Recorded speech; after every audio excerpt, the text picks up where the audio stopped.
In this video, we're going to be talking about inverse relations and inverse functions. Now, an inverse relation is like if we have an a comma b, the inverse relation is going to be the b comma a. So we're basically just switching our input and our outputs. So in this first example, where it asks us to find the inverse of each of these relations, we have here a set of points. So in order to find the inverse, all we need to do is to take our output, our input rather, and put it into the output spot, and take our output and put it into the input spot. So here we would simply write 7 comma negative 4, 4 comma negative 2, 1 comma 0, negative 2 comma 2, and negative 5 comma 4. Notice that each x turned into a y and each of the y's turned into the x. And this is the inverse relation for that set of points that we were given. The same works for a table of values. We simply need to switch our input to the output and the output to the input. So we can create a new table and would have input and output.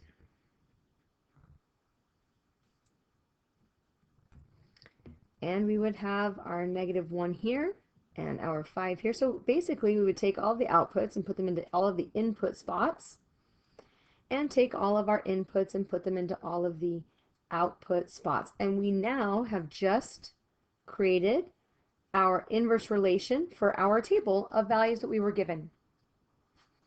So what about finding the inverse functions algebraically? So if we were given like a function, what would we need to do?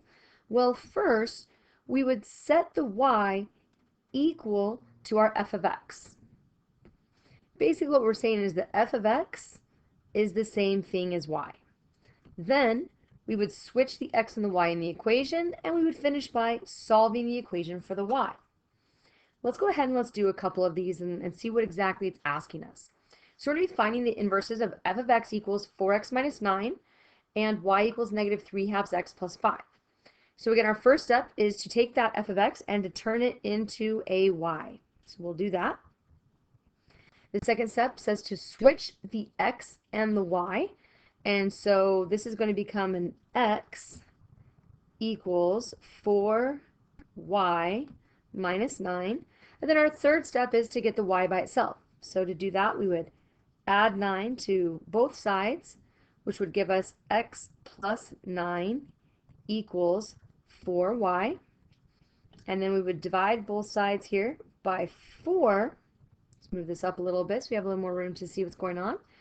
And we're going to have y equals x plus 9 over 4.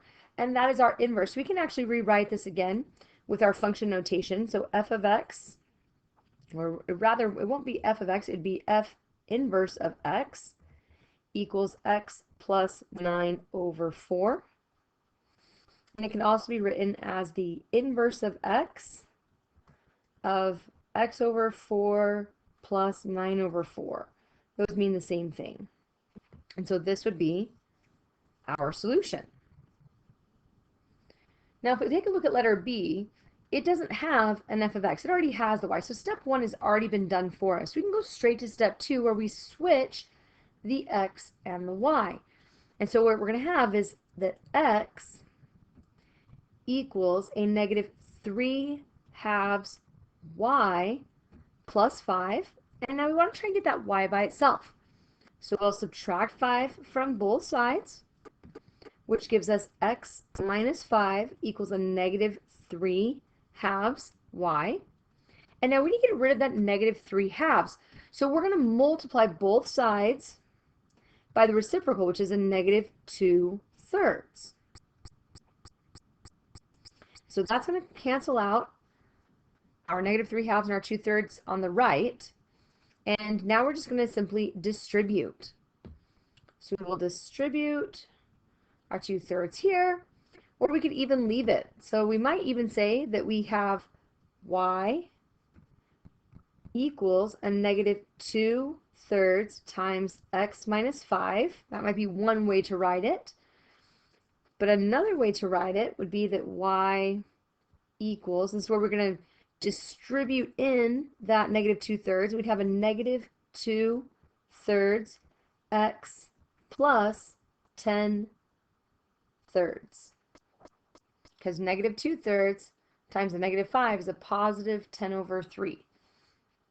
And so we could really write those either way. So that would be our solution. Let's do this. Let's box that one. Now what if our equations look a little bit more challenging?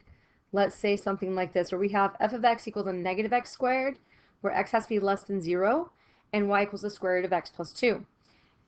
Well, in this particular instance, the reason why we have this x is less than or equal to 0 is because we're going to have to take the square root. So let's give this one a try. So we're going to go ahead and replace our f of x with the y. So y equals negative x squared. And now we're going to switch our x and our y. So x equals a negative y squared. And now we're going to solve. So we'll divide both sides by -1 first, get rid of that negative sign. So we have negative x equals y squared. Oh, let me change that to a red one. And now we're going to square root both sides, right? So we square root both sides.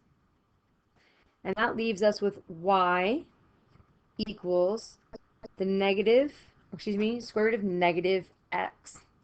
And that's going to be our solution. And we could rewrite this also as the inverse of x equals the square root of negative x.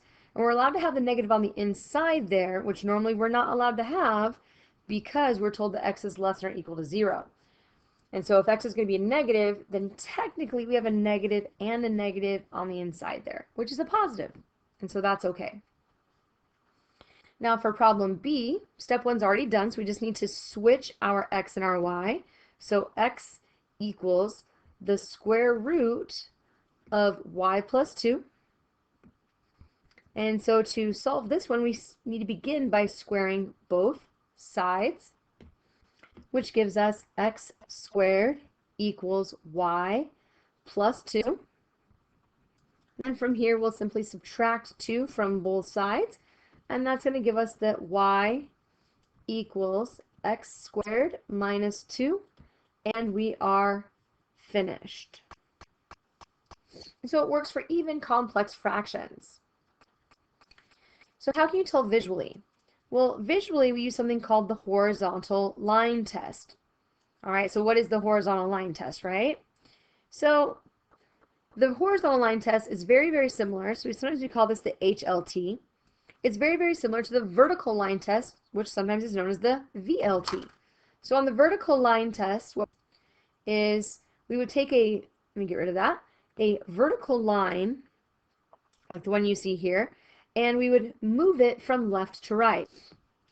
And so as we move that, we want to know how many times does it cross our axes. Oops, see if I can move the whole line. There we go. If it only touches one time, then it was a function. So in order to use the horizontal line test, what we're going to do is we're going to create a horizontal line, and we're going to move it vertically up and down.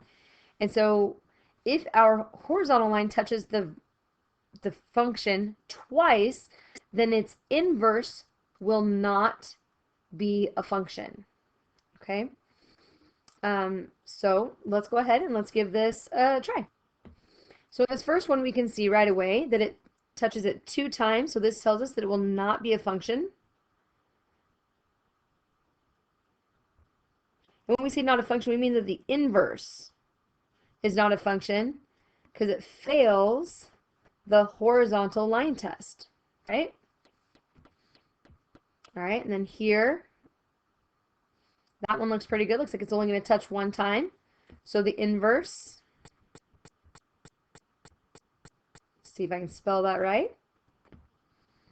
And then we'll go ahead and we'll do this next one. So I'm going to have you do the next 2 on your own. So go ahead and push pause when we're done, push play, and we'll see if you were right. So if we look at letter C, our horizontal line, we see that it only crosses 1 time, and if we move that, it only is going to cross just the 1 time. So we can say that the inverse is a function because it passes the horizontal line test. Whereas on letter D, if we create a horizontal line, we see that it touches twice.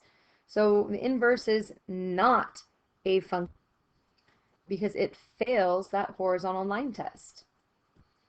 So now you know how to create an inverse when you're given a set of values or a table or an equation, and how to visually determine if the function's inverse is going to be a function as well or not using the horizontal line test.